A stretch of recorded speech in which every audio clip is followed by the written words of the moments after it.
Hello everybody, welcome in the world of यथार्थ आयुर्वेदा. ओम धन्वंतरी नमः. Myself Kanhaiya Devdas Chavan, BMS final student.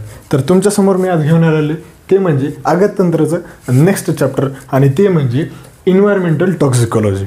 आता याच्यामध्ये NCSMनं पहिलं पॉईंट सांगितलेले ते म्हणजे की दूषित जल, त्याच्यानंतर भूमी, वायू आणि तृण यांचे लक्षण आणि त्यांची चिकित्सा कशा प्रकारचे करायचे आहेत या गोष्टी पहिला NCSMनं पॉईंट सांगितलेले, तर ते आपण बघूया.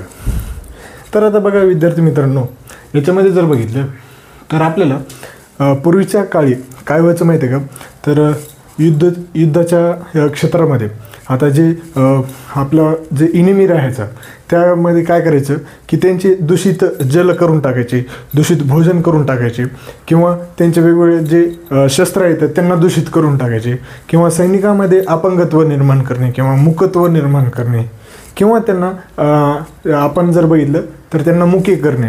अशा पद्धतीने विविध प्रकारचे शत्रू आपले हे कार्यरत करायचे. आणि म्हणून त्या काळामध्ये कुशल वैद्य राहत होते आणि ते वैद्य ते त्यांचा जे शस्त्रावर आघात विष त्यांनी हे केलेले आहेत त्यांचा प्रतिकार करण्यासाठी ते वैद्य तत्पर असायचे.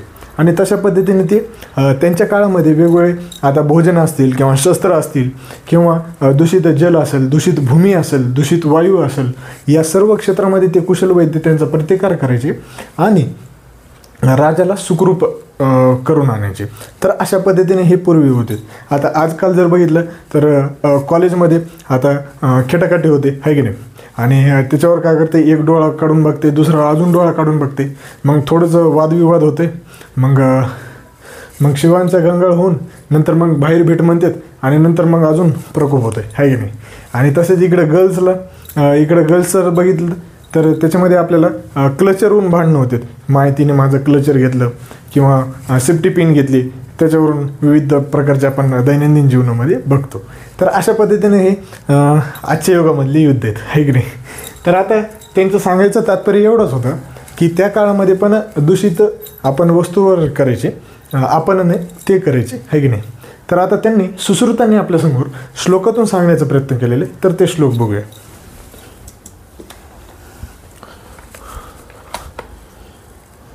राज्ञो अरिदेशे रिपवस्त्रु तृण अंबुगात्रम धूम आश्वासन विशेषण.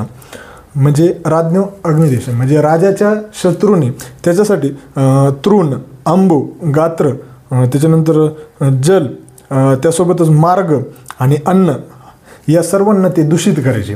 आणि त्याच पद्धतीने संदूष्य यत्ने भीर प्रदुष्टान विज्ञाय लिंग शोधन येतान सुश्रुत कल्पस्थान 3:6 मधून हा श्लोक आलेला आहे की हे जे समजा राजाचे जे शत्रू होते ते काय करायचे, तृण, अन्न, त्याच पद्धतीने जल, मार्ग, भूमी याच्यामध्ये दूषित विष टाकायचे आणि त्यांचं आपल्याला वैद्याने, कुशल वैद्याने त्यांचे लक्षणं ओळखून त्यांचे शोधन केले पाहिजे असा या श्लोकातून सांगण्याचा प्रयत्न केले. आता तेच आपल्याला डिटेलमध्ये बघायचे, ते म्हणजे दूषित जल लक्षणं आहे की नाही. तर आता याच्यामध्ये दूषित जल लक्षण जर बघितलं मित्रांनो, तर आता तुम्हाला माहिती आहे की आता दूषित जल जर झालं तर त्याच्यामध्ये काय काय होते की त्याच्यामधले जे द्रव्य पदार्थ येतात ते पिष्टील गुणात्मक होतात, त्याच्यानंतर ते उग्रगंधी होते, त्याच्यामध्ये राहणारे प्राणी हे मृत स्वरूपामध्ये पावतात, त्याच्यानंतर पशु हे मरण पावतात ते जर पाणी सेवन केलं तर, अशा वेगवेगळ्याचे लक्षणं पाहतात. तर तेच लक्षण आपण बघूया. तर त्यांनी सांगितलेले की विषाने प्रदूषित पाणी हे पिष्टील, उग्रगंधी आणि फेनिल रेषायुक्त असते. म्हणजे फेनिल आणि रेषायुक्त हे उग्रगंधी हे दूषित जल लक्षणं सांगितलेले. आता त्या पाण्यात राहणारे बेडूक, मासे जे आहेत ते सर्व मृत्यू पावतात. त्याच्यानंतर तिसरं लक्षण त्यांनी सांगितलेले की पक्षी ते पाणी पिऊन उन्मत्त होतात, म्हणजे त्यांना मूर्छा येते. अशा पद्धतीने हे दूषित पाण्याचे लक्षण आहे. त्याच्यानंतर मनुष्य, घोडे, हत्ती यापैकी अशा स्नान किंवा जलपान केले तर त्यांना आता इतर लक्षणं सांगितलेली आहेत की वमन, अतिसार, मोह, ज्वर, दाह, शोप इत्यादी प्रकारचे आपल्याला त्यांच्यामध्ये लक्षणं प्रामुख्याने पाहण्यात येतात. वमन होते, दाह होते, शोध होते इत्यादी विविध प्रकारचे आपल्याला त्याच्यामध्ये लक्षणं पाहतात. आता याच लक्षणांचा आपल्याला त्यांची चिकित्सा करावी लागते. आता कुशल वैद्य त्यांची चिकित्सा कशा पद्धतीने करतो तर ते बघूया. तर त्याच्यामध्ये ढाय, अश्वकर्ण, आसन, परिभद्र, पाटल, निर्गुंडी, अमलतास, सोमोकल्क या सगळ्यांना जाळवायचं आणि नंतर त्यांना थंड करायचं.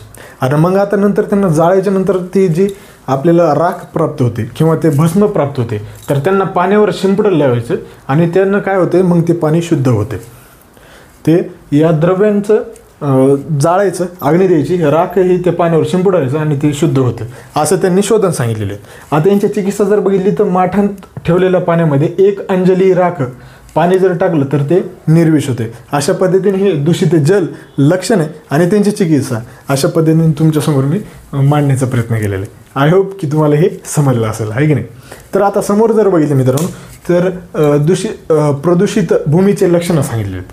आता प्रदूषित भूमी जर लक्षणं याच्यामध्ये जर बघितली मित्रांनो तर प्रदूषित भूमी याच्यामध्ये आपण त्यांच्यामध्ये मार्ग किंवा जे घाट येतात किंवा त्यांच्यामध्ये जे घाटावर येणारे गाय, बैल, मनुष्य त्या पद्धतीने त्यांच्यामध्ये ते दूषित उत्पन्न होते आणि त्याच्यामध्ये पण वमन, शोथ, ज्वर, त्याच्या पद्धतीनं अतिसार, मोह इत्यादी आपलं लक्षण बघायला मिळतं. तर तेच डिटेलमध्ये सांगितलेले की विषामुळे दूषित भूमी प्रदेशामध्ये शिलातल असेल किंवा घाट असेल, मैदान असेल तर त्यांच्यामध्ये संपर्कात येणारे गाय, बैल, हत्ती, घोडे इत्यादी पशु आणि मग मनुष्य यांचा जे अवयव किंवा जो भाग त्यांच्यासोबत येतो तर तो दाहयुक्त तेथील रोम आणि नखे जगडतात.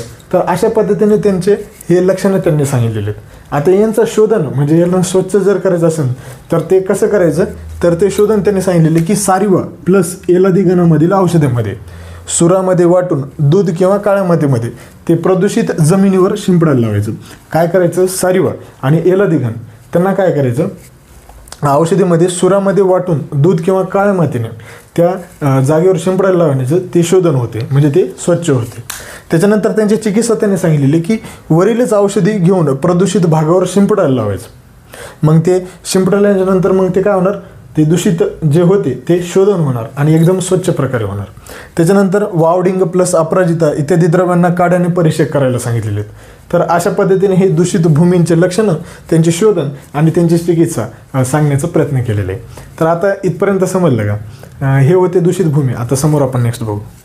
तर आता आपल्याला समोर त्यांच्यामध्ये प्रदूषित तृण आणि अन्नाचे लक्षण सांगितलेले आहेत. आता प्रदूषित तृण खाल्ल्यानं काय काय होतं ते बघूया. तर विषाने दूषित गवत किंवा भुसा खाल्ल्यामुळे, दूषित अन्न खाल्ल्यामुळे मनुष्यामध्ये वमन, अतिसार, शैथिल्यता, स्तब्धता, संध्यानाश, मृत्यू इत्यादी लक्षणं त्याच्यामध्ये खास प्रामुख्याने पाहण्यास मिळतो. तर त्याच्यानंतर त्यांची आता आपल्याला शोधन चिकित्सा करायची आहे. तर त्यांचे आपल्याला काय करावं लागतात, विषनाशक अगदांचे नाना प्रकारचे जो योग आहेत त्याच्यामधले मृदंग, नगारे यांचा लेप करायचा.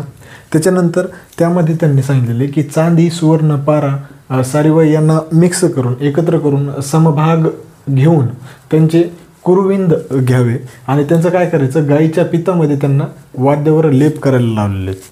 म्हणजे त्यांचं वाद्याच्यावर आपल्याला लेप करायला सांगितलेले आहेत.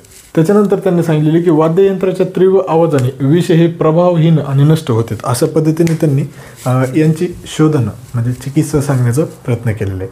म्हणजे यामध्ये त्यांनी वाद्याद्वारे कसे प्रकारचे आपण विषांची शमन करू शकतो, म्हणजे शोधन करू शकतो, हे त्यांनी सांगण्याचा प्रयत्न केलेला आहे. आता यांच्यासमोर येते मित्रांनो ते म्हणजे प्रदूषित वायुमंडळाची लक्षणे. आता प्रदूषित वायुमंडळ जर समजा दूषित झाले तर त्याच्यामधले कोणते लक्षणं आपल्याला मिळतात, तर त्याच्यामध्ये त्यांनी सांगितलेले की यामुळे आता विषयुक्त धूर किंवा वायुमंडळाच्या प्रभावाने पक्षी विश्रांत होऊन जमिनीवर पडतात. म्हणजे त्यांना मूर्छा उत्पन्न होते आणि त्यामुळे ते काय होतात की जमिनीवर पडतात. त्याच्यानंतर मनुष्यामध्ये श्वासकास, प्रतिशय, फुफ्साच्या रोगाने किंवा शिरोरोग किंवा नेत्ररोग पीडित इत्यादी व्याधी त्याच्यामध्ये खास करून होतात. श्वासकास, प्रतिशय येते.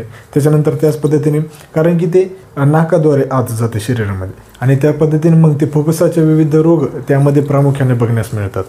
त्याच्यानंतर नेत्ररोगाने सुद्धा ते पीडित होते कारण की त्यांचा डायरेक्ट वायूशी स्पर्श होतो नेत्रांचा आणि त्यामुळे नेत्ररोग पण उत्पन्न होतात. तर त्यांची शोधन किंवा चिकित्सा जर बघितली मित्रांनो तर त्याच्यामध्ये आपल्याला लाख, हळद प्लस तमालपत्र, तगर, कूट आणि प्रियंगू यांना एकत्रित करायचं आणि त्यांना अग्नीमध्ये टाकून त्यांना ज्वाला उत्पन्न करायचं आणि त्यांच्या धुराने वायुमंडळ हे शोधन होते. म्हणजे त्यांचं जे धूर येतं त्यामुळे जिथं जिथं ते दूषित झालेले आहेत तिथं आपल्याला वायू शोधन शोधन करता येते.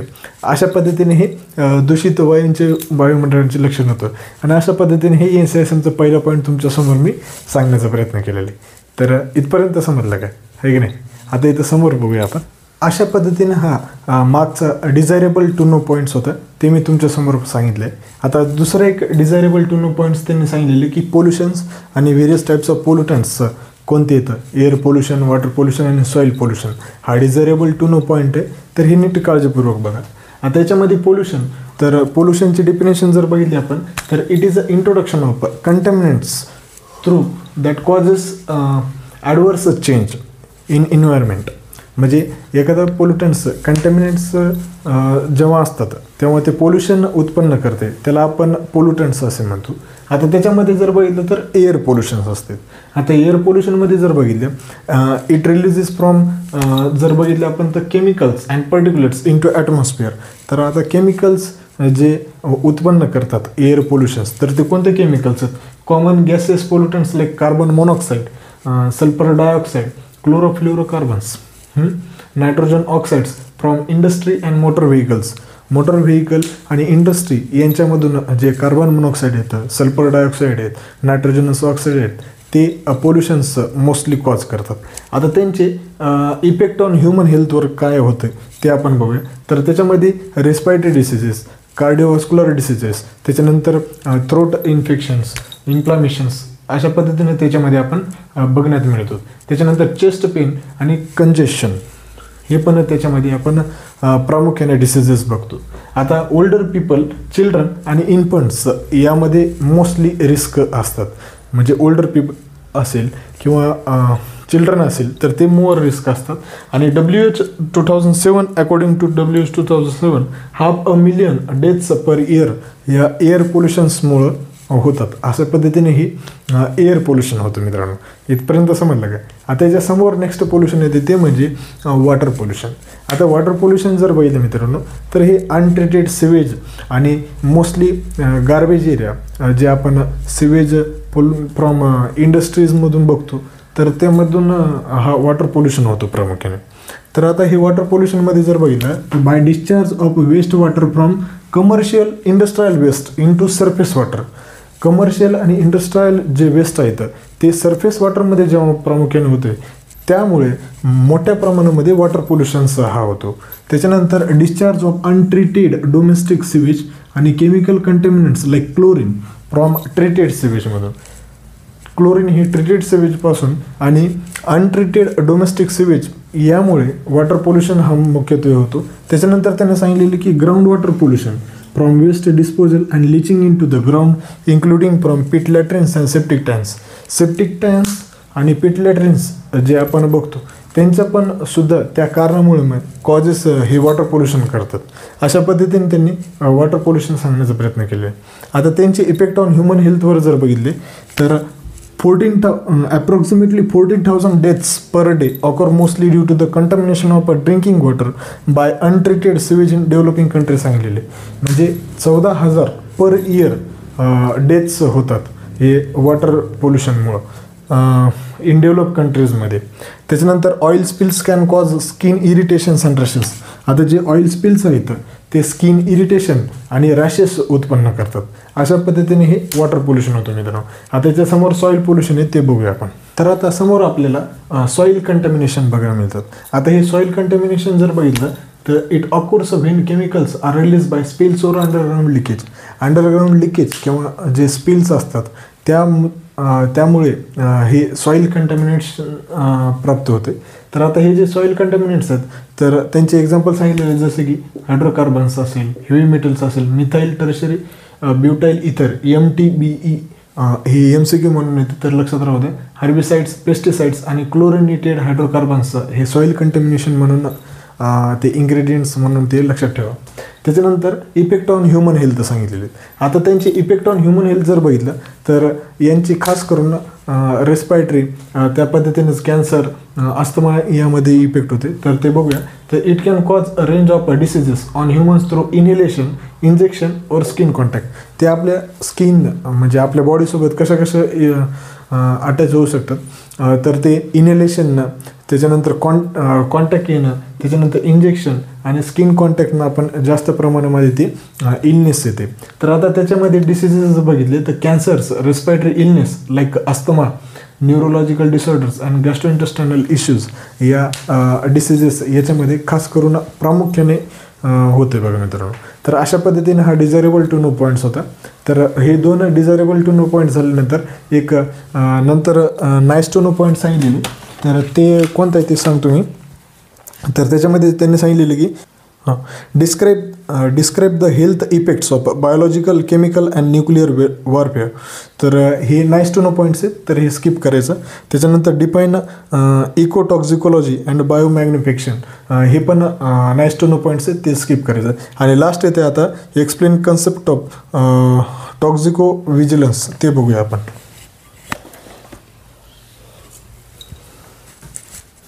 आता समोरचं एक last desirable to know points आहे, ते म्हणजे टॉक्झिको विजिलन्स. आता टॉक्झिको विजिलन्स म्हणजे काय, तर it is a active process of identifying, evaluating toxic risk existing in a community and evaluating measures taken to reduce or eliminate them. Toxicology म्हणजे असे समाजामध्ये विषारी तत्व जे की ते शरीरामध्ये विषबाधा उत्पन्न करतात आणि त्यांच्यासाठी आपल्याला उपाययोजना, त्यांचे मूल्यमापन करून उपाययोजना कराव्या लागतात, त्यांचे प्रिव्हेंटिव्ह मेजर्स करावे लागतात आणि ते आपण या टॉक्झिको विजिलन्सद्वारे करू शकतो. हे या सांगायचा प्रयत्न केलेला आहे. तर त्यांनी दुसरा पॉईंट असं सांगितलेलं की it involves analysis of poisons, centre inquiries to identify they are specific agents giving rising to poisoning. आता ते विषबाधा जे तंत्र केलेले आहेत त्या तंत्रामध्ये त्यांनी वेगवेगळ्या प्रकारचे जे विषबाधा कशामुळे झालेले आहे किंवा ते विषमुळे कोणते समाजामध्ये घटक उत्पन्न झालेले आहेत त्या दोषांची उपाययोजना करण्यासाठी या टॉक्झिको विजिलन्स अंतर्गत आपण ते बघू शकतो.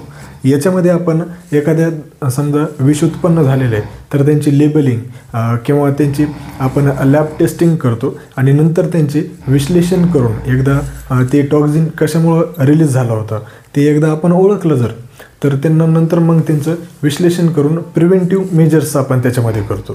तर तेच आपल्याला समोर use of toxicovigilance in a laboratory सांगितलेले. तर त्याच्यामध्ये जर बघितलं तर to deal with this problem, ह्यांची प्रॉब्लेम आपल्याला हे करायचं असेल तर कशा पद्धतीने आपण ते करू शकतो. तर त्यांनी सांगितलेले की इट आयडेंटिफाय पॉयझनिंग केसेस, विषबाधा हे कशामुळे झालेले आहे ते आपण ओळखतो.